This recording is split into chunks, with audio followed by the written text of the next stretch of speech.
La sesión que vamos a abordar hoy es la relativa a los nuevos derechos. Es bien conocido, y así lo decía en un título de un libro muy conocido, Norberto Bobbio, que estamos en la época de los derechos. Y es verdad, el hombre moderno ha tomado mayor conciencia tanto de su dignidad humana como de sus derechos.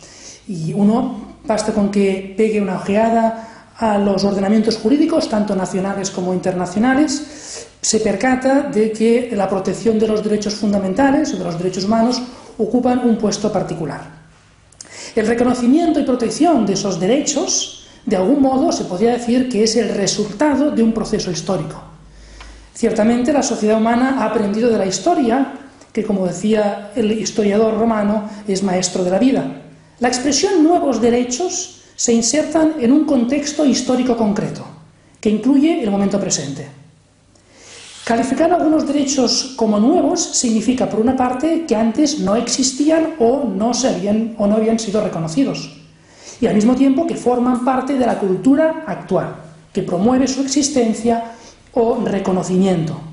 La historia de los derechos humanos muestra la estrecha conexión entre el derecho y la dignidad humana, limitándose el poder político frente a sus sujetos, súbditos o individuos. La historia de los derechos humanos es la historia de los límites del poder político, impuestos por el derecho, para salvaguardar y proteger aquellos derechos fundamentales que encuentran su origen en la dignidad de la persona. Con los derechos humanos se persigue que el Estado o poder político utilice el derecho para salvaguardar unos derechos humanos sin los cuales el hombre se vería despojado de su propia dignidad. Como puede verse, en la historia de los derechos humanos entran en juego 4 aspectos o realidades distintas: el poder político o el Estado, el derecho, entendido como conjunto de normas que regulan las relaciones que existen en la sociedad, los derechos subjetivos, entendido como las facultades que tienen los sujetos para poder para hacer frente a aquellas exigencias que derivan de los derechos o facultades que ellos entienden que se les debe reconocer, y la dignidad humana.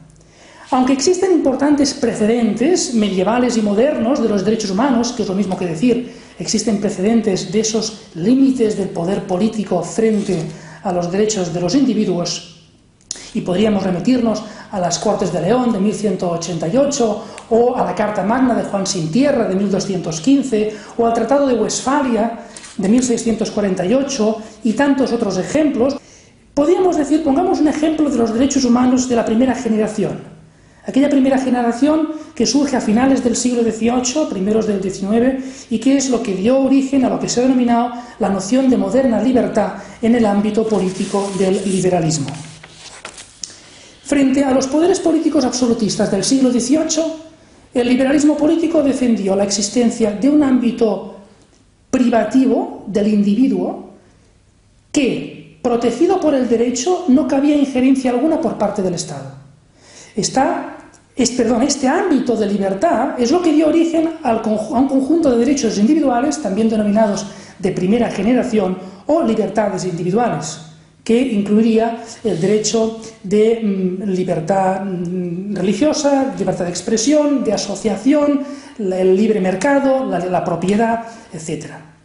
No vamos a detenernos aquí en la evolución o en las distintas fases de los distintos derechos, lo que se denominan los derechos de primera generación, que es lo que acabo de decir, esos derechos civiles, los derechos de segunda generación, que algunos dicen que son los políticos, otros pondrían tanto los civiles como los políticos en la primera generación, o en las de tercera generación, que tendrían que ver con los derechos sociales, económicos o culturales. Lo cierto es que en los años 80 incluso surge otra generación de derechos, que son los derechos al medio ambiente, el derecho al desarrollo, el patrimonio común de la humanidad, la autodeterminación de los pueblos y la paz. Claro, uno podría plantearse, bueno, ¿y dónde están los nuevos derechos? ¿A qué nos referimos cuando empleamos la expresión nuevos derechos o derechos emergentes? ¿Cuál es su contenido? Lo cierto es que no existe unanimidad en torno a esta categoría de los nuevos derechos. No existe unanimidad tanto en cuanto al contenido como al alcance de esos derechos. ¿El medio ambiente es un derecho nuevo? ¿El derecho a migrar o a la movilidad universal es un derecho nuevo? ¿El derecho a una renta básica? ¿Es el derecho a renta básica un derecho nuevo? Podríamos poner otros ejemplos. ¿Y el derecho a la manipulación genética? ¿O todos los derechos relacionados con el género? ¿El derecho al aborto? ¿El derecho a los matrimonios homosexuales? ¿Y qué pasaría con la eutanasia? ¿Es la eutanasia un nuevo derecho? Otros autores incluso defenderían la posibilidad de que los derechos, o mejor dicho, los animales, pudieran ser titulares de esos derechos. ¿Tienen los animales derechos? ¿Forma parte esto de esos nuevos derechos también? ¿Qué cabe decir con respecto a estos nuevos derechos? Lo primero que yo querría resaltar es que no se trata de oponerse a una expresión cuyo contenido, como se acaba de comprobar, varía, fluctúa y puede contener realidades o aspectos muy positivos. No tendría sentido reaccionar del siguiente modo: ¿derechos nuevos? No, gracias. Más bien la reacción sería: ¿derechos nuevos? ¿Qué derechos? ¿De qué derechos estamos hablando? Pues y en ese caso hablemos de estos derechos. El problema de los nuevos derechos es la lógica consecuencia de una tradición cultural moderna cuyas bases o fundamentos dificultan o impiden que los derechos humanos respondan a la dignidad humana. Por eso el reconocimiento de los derechos fundamentales de la primera, segunda y tercera generación, hasta mediados del siglo XX, no fueron capaces de evitar los horrores de la Segunda Guerra Mundial, así como la Declaración Universal de los Derechos del Hombre de 1848 y sus pactos políticos correspondientes de 1966, por ejemplo, no son suficientes para lograr un orden internacional más justo y acorde con la dignidad de la persona. ¿Cuáles son, pues, las carencias que dificultan un desarrollo de los derechos humanos más acorde con la dignidad de las personas? Ese tema, aunque podría llevarnos mucho tiempo, voy a resumirlo empleando una expresión o un modo de pensar que vendría a decir que esa declaración del 48 a la que he hecho referencia, que intentaba poner remedio a los horrores de la Segunda Guerra Mundial, al intentar redactar ese texto, se evitó el abordar tres cuestiones espinosas. La primera cuestión es la relación de esos derechos, la relación del hombre con Dios. En segundo lugar, el fundamento de esos derechos humanos que ahí se reconocían o se recogían. Y en tercer lugar, los límites de los derechos y su relación o su correspondencia con los deberes. De hecho, esos fueron probablemente los motivos por los que Pío XII en su momento no quiso firmar ese documento, esa declaración. Si bien más tarde, Juan XXIII, en el documento Pacem in Terris, en 1963, sí alabó ese documento y lo calificó como un gran paso para la humanidad. ¿Cuál debe ser, pues, la actitud de un ciudadano, de un profesional del derecho, de un político o incluso de un cristiano frente a estos nuevos derechos o también a veces denominados derechos emergentes? Pues yo, a mi juicio, creo que la primera actitud tiene que ser una actitud de reconocimiento de lo positivo que puedan tener los nuevos derechos. Y en segundo lugar, ser consciente de aquello que quizás no es tan positivo, de aquello que incluso se podría decir que es negativo, no solo respecto a la, podríamos decir, nula o insuficiente fundamentación de esos derechos, sino con respecto a su contenido y al alcance de algunos de esos derechos. Al argumentar o mostrar los aspectos negativos, pienso que es preciso razonar de un modo que pueda ser compartido por quienes carezcan de creencias o de fe, recurriendo a las afirmaciones del magisterio solo en la medida que sirvan para ejemplificar, sintetizar o resumir las razones y las experiencias sociales que explican nuestro modo de pensar. Se trata de construir una argumentación más basada en razones que en autoridades. Los razonamientos, cuando son sensatos, unen, mientras que las autoridades, cuando se emplean sin las cautelas debidas, más bien pueden separar. Los derechos humanos requieren el entente, a mi juicio, entre creyentes y no creyentes. Y creo, y estoy convencido, que este entente es posible. ¿Y por qué digo que ese entendimiento es posible? Ese entendimiento sobre los derechos, lo que son los derechos y los nuevos derechos entre los creyentes y no creyentes? Sencillamente porque los derechos humanos persiguen un objetivo común, tanto para creyentes como para no creyentes. Y ese objetivo común es la coexistencia social, pacífica y justa, o, si se prefiere, la paz o tranquilidad pública. Y esta paz o tranquilidad pública no es posible al margen de la justicia.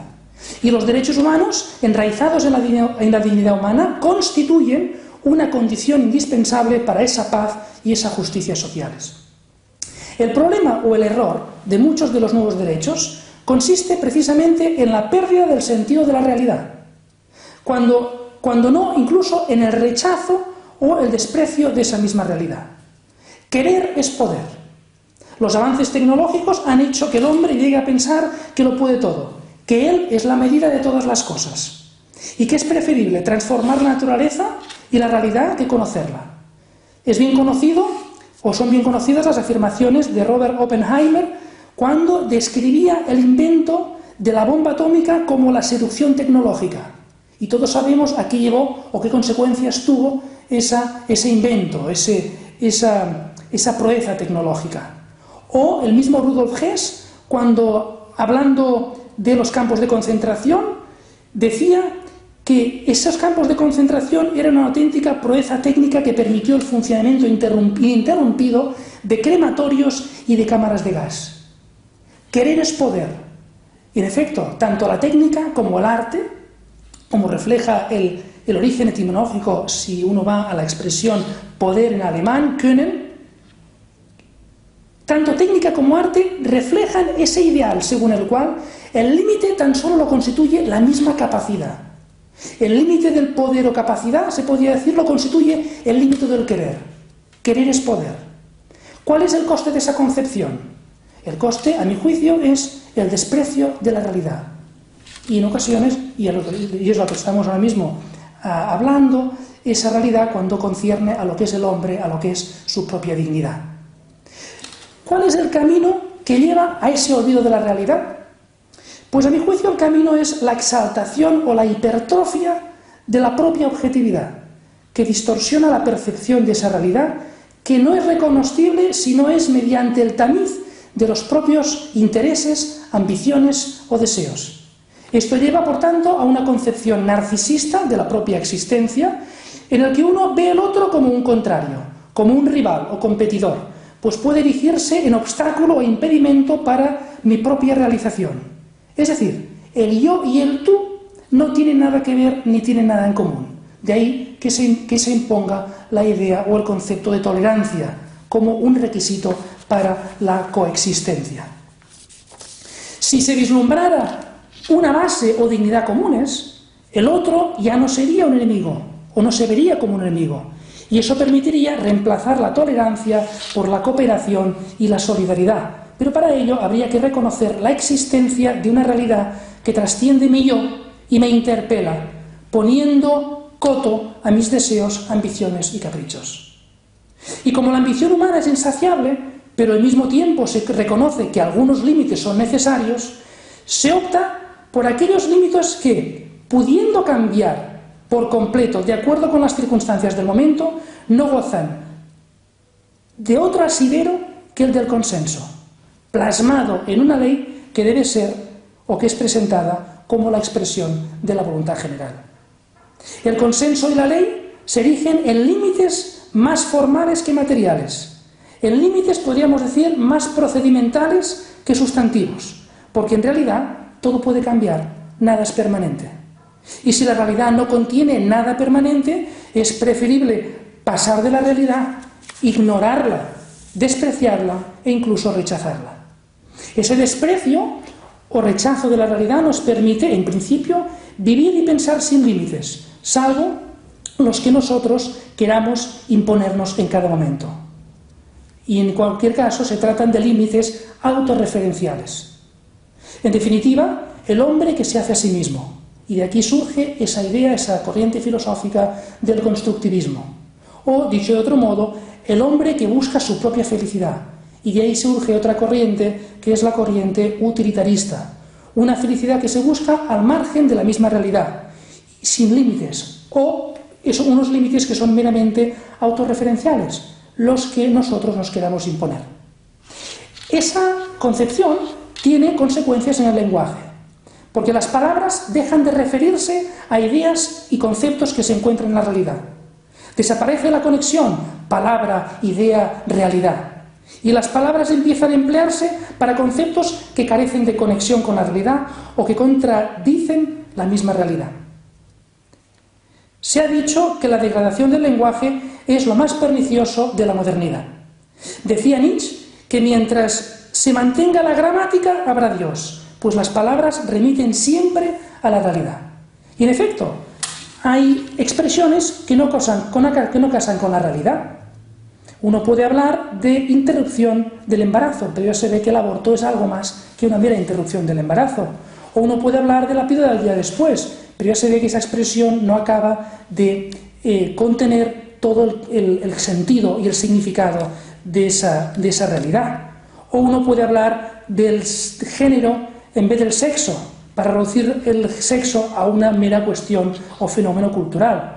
O uno puede hablar de un matrimonio homosexual, cuando de entrada el matrimonio, como realidad en sí misma, pues no parece que permita esas relaciones afectivas entre uno y uno o entre una y una. Y tiene su lógica que no casen con la realidad, pues esa realidad ha sido reemplazada por una libertad entendida como autonomía, por una voluntad humana que, replegada y centrada en sí misma, ha encumbrado los deseos elevándolos a la categoría de derechos, poniendo el derecho al servicio de esta nueva forma de entender la dignidad humana, cuyos pilares son dos. El primero, una libertad entendida como mera autonomía, es cuasi ilimitada porque carece de vínculos, y en segundo lugar, la búsqueda del placer o satisfacción de los propios deseos. Aquí todo el mundo, que es bien conocida, la afirmación o la defensa que hace Peter Singer sobre los derechos de los animales, a los que ve más dignos que aquellas personas que quizás no pueden experimentar placer porque entiende que el placer es lo que confiere dignidad a las personas humanas. O a la afirmación que hacía el alcalde de París cuando, refiriéndose a un affair que ha tenido el presidente de la República Francesa, decía en los medios de comunicación que ya era momento de defender y reivindicar un derecho a la pasión y al arrebato. Este segundo pilar, que he dicho que es consistente en la búsqueda de la gratificación de los propios deseos, explica por qué muchos de los nuevos derechos se relacionan con la moral sexual. Si la realización personal pasa por la satisfacción de los propios deseos, ¿qué menos que reivindicar un derecho a satisfacer las pulsiones de los propios deseos sexuales? Se comprende que una dignidad humana basada en una exacerbada autonomía de la voluntad y en la gratificación de los propios deseos pretenda garantizar la satisfacción de esos deseos elevándolos a la categoría de derechos y que impida que otros interfieran en ese ámbito argumentando o esgrimiendo la idea de que forman parte de la intimidad o de la privacidad de las personas. Como dirían algunas mujeres, yo hago lo que quiero con mi cuerpo. Forma parte de mí, es algo que forma parte de mi privacidad, nadie puede entrar ahí, tampoco el derecho puede impedir que yo no pueda tomar mis decisiones con todo lo que se refiere a mi cuerpo. ¿Qué conviene decir a esto? Pienso que solo comprendiendo la lógica del otro se está en condiciones de rectificar desandando lo que haya que desandar. ¿Cuáles son, a mi modo de ver, los inconvenientes o errores de algunos de esos nuevos derechos? Pues voy a resumir algunas ideas, algunas sencillamente revisando algunos aspectos que ya he abordado a lo largo de esa presentación. Creo que un inconveniente es ese desprecio al que hemos hecho referencia a la realidad. Ese desprecio a la realidad natural, ese desprecio a la realidad biológica, ese desprecio a la realidad antropológica e incluso sociológica del hombre. Y al mismo tiempo, esos nuevos derechos muestran un subjetivismo exacerbado que impide la coexistencia social justa y pacífica a la que nos hemos referido antes. Por otra parte, esos nuevos derechos, entre los inconvenientes está también el que ponen lo inmediato por encima de lo permanente, promoviendo una sociedad desvinculada, carente de aquellos vínculos familiares, vecinales, de amistad, de pueblo, sin los cuales una sociedad difícilmente podría subsistir. No digamos ya el caso de la familia o de la misma empresa. Por otra parte, esos nuevos derechos son erróneos cuando ponen lo grande por encima de lo pequeño, dejando a las minorías desprotegidas, marginadas o ignoradas, o en ocasiones, en el ámbito económico, incluso como lo grande es demasiado grande para caer, de alguna manera no se protegen a las minorías o a los pequeños. Eso sería especialmente claro en el caso de aquellos nuevos derechos que conculcan o dejan desprotegidos a los más débiles, como pueden ser los enfermos, los mayores o al no nacido. Por otra parte, hemos dicho también que esos nuevos derechos elevan algunos deseos a la categoría de derechos, como consecuencia de defender una concepción de la dignidad humana basada en el mero ejercicio de la autonomía personal y su realización en la satisfacción de los propios deseos. Por otra parte, no pueden ser limitados ni impedidos por el derecho, pues supondrían, como se ha dicho, una injerencia indebida en el ámbito privativo de cada individuo, lo que en el ámbito anglosajón se habla pues de la privacy, ¿no? En el que no se puede entrar y el derecho no puede entrar y el Estado tiene que proteger para que nadie entre en ese ámbito. También podría decirse que fundamentar los derechos de las personas en los deseos, en ocasiones caprichosos y espurios, no parece un criterio certero o acertado a la hora de crear condiciones para una coexistencia social pacífica y justa. Y que el consenso no resulta una legitimación suficiente si con ella se justificaran el ejercicio de derechos que, por una parte, violan derechos fundamentales de otras personas, el caso del derecho de la vida es bien claro, o recortan notablemente el ejercicio de aquellas libertades de la primera generación en las cuales se ponía límite al poder del Estado frente a los derechos del individuo. Me refiero en ese caso a la libertad de conciencia, a la libertad religiosa, a la libertad de expresión, a la libertad de asociación, etc. Como era de esperar, unos nuevos derechos basados en el puro deseo o autonomía de la voluntad termina por afectar a los derechos de los otros. Aquellos derechos que no son el resultado de un deseo, sino de una necesidad del hombre, como son los derechos a la vida, a la libertad de conciencia, a la libertad de expresión, a la libertad religiosa. Pero la pregunta aquí que surge es, ¿cómo saber qué derechos son más merecedores de respeto y protección? ¿Aquellos derechos que expresan una necesidad o aquellos derechos que expresan un deseo? Pues tanto la necesidad como el deseo son realidades humanas, forman parte del hombre. Pues bien, el sentido común parecería decir que la necesidad debiera primar sobre el deseo. Pero ¿cómo funciona el sentido común cuando se aplica ignorando la realidad?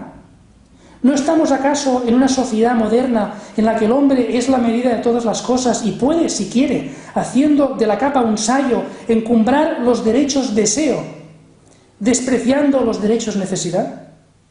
Esto es, pues, precisamente lo que está pasando en la tradición cultural y jurídica occidental.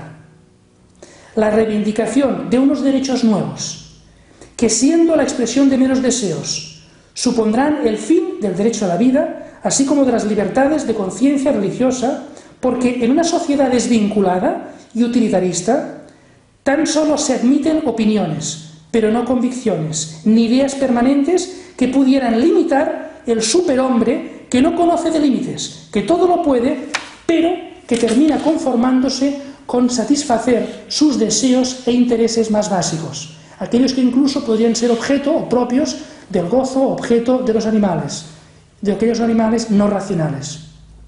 Y es que una vez se pierde el contacto con la realidad, ¿para qué se quiere la racionalidad? Quizá por eso mismo se desembocó a los horrores de la Segunda Guerra Mundial y algunos autores como Rudolf Hess se maravillaran de la proeza técnica que supuso los campos de concentración en el marco de la Segunda Guerra Mundial. Muchas gracias.